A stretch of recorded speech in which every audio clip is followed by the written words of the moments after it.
Hi, my name is Terry, and you're watching Terry Tells the Story. If you missed my last video, here's the short version. We are living through a massive, dangerous experiment, and our kids are the lab rats. Because the economy is trash, because rent is double what it should be, and a bag of groceries costs $100, most parents don't have a choice anymore. They have to work. And that means we are dropping babies and toddlers off with strangers for 40 or 50 hours a week.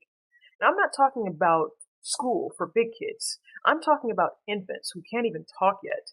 We are outsourcing the care of our children to a system that is overcrowded and distracted. And we're doing it because we have to survive.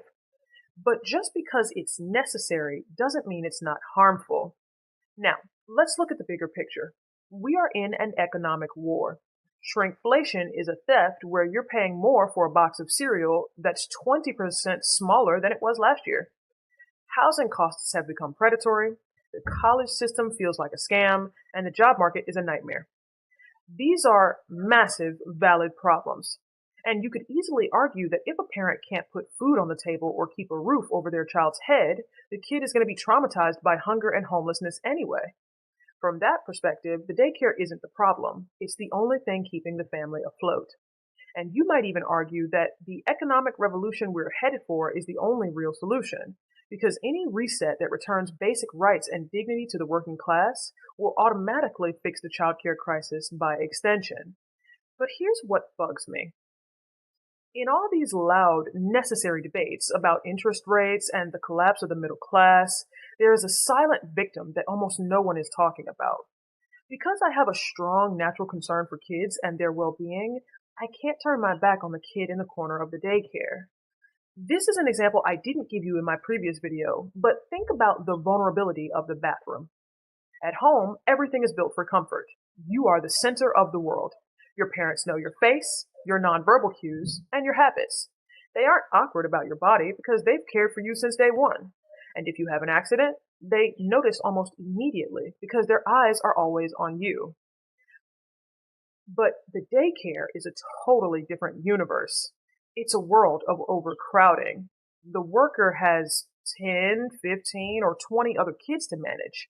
They are physically exhausted, and they might not even have children of their own, so they don't have that parental radar for the smell or the look of a child in distress.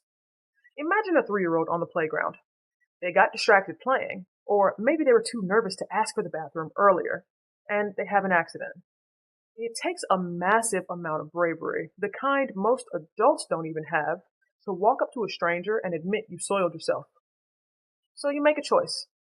You choose the physical misery of sitting in piss for 6 hours over the emotional terror of being vulnerable with a stranger who is too busy to care or simply can't understand what you're saying. So you're on your own. And being in that kind of survival mode for several hours a day, every day, does something to the developing brain. And so while the world fights over the price of bread, that child is literally soaking in a level of shame that changes how they see themselves. If you've made it this far, you're invested. So let's walk through the actual science. This isn't just a sad story. It's a biological reality.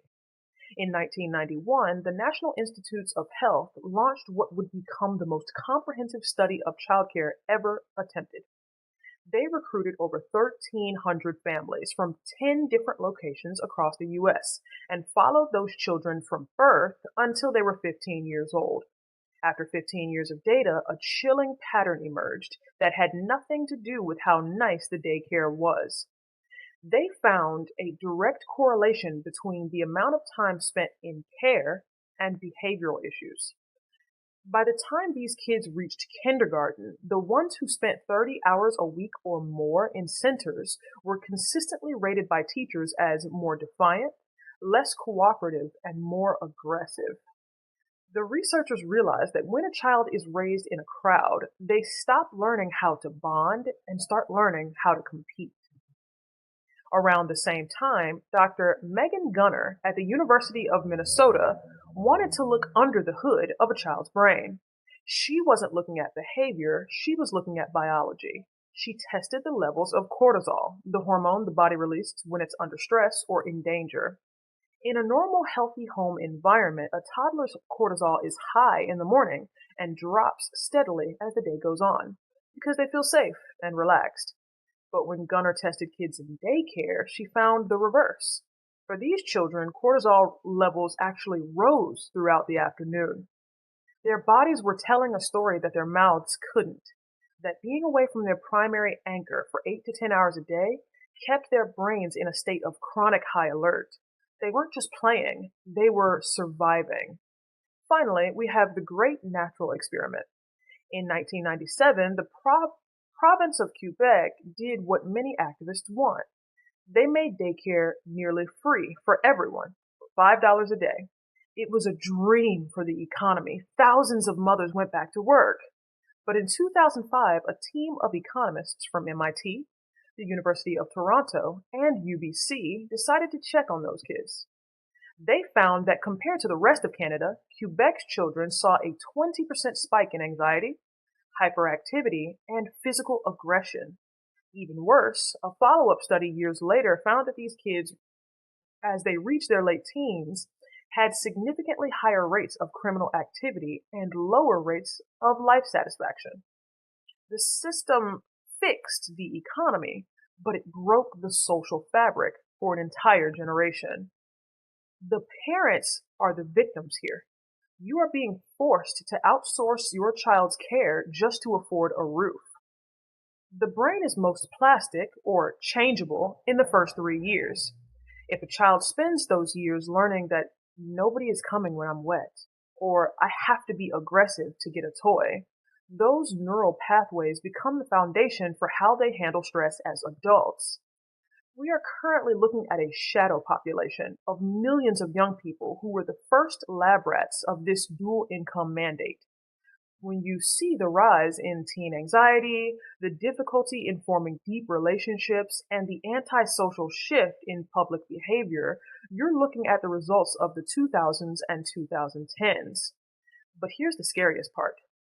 Even if we fix the economy tomorrow, we are still moving into a future populated by adults who spent their most formative years, the years where empathy and trust are wired into the brain, in a state of chronic stress. We can't keep feeding our babies into a machine that treats them like numbers. If we don't name this problem now, 20 years from now, we'll be living in a world of maladapted monsters, and we won't even remember why. So, the Spanish I'm going to be teaching you today is el tejido social. El tejido social. And what that means is the social fabric. If you like this video or you learned something new, drop a like down below. If you have a specific topic that you'd like to see me cover, drop me a comment. And if you'd like to support this work that I do, there'll be a link to the Cashapp in the description box below. We'll see you next time.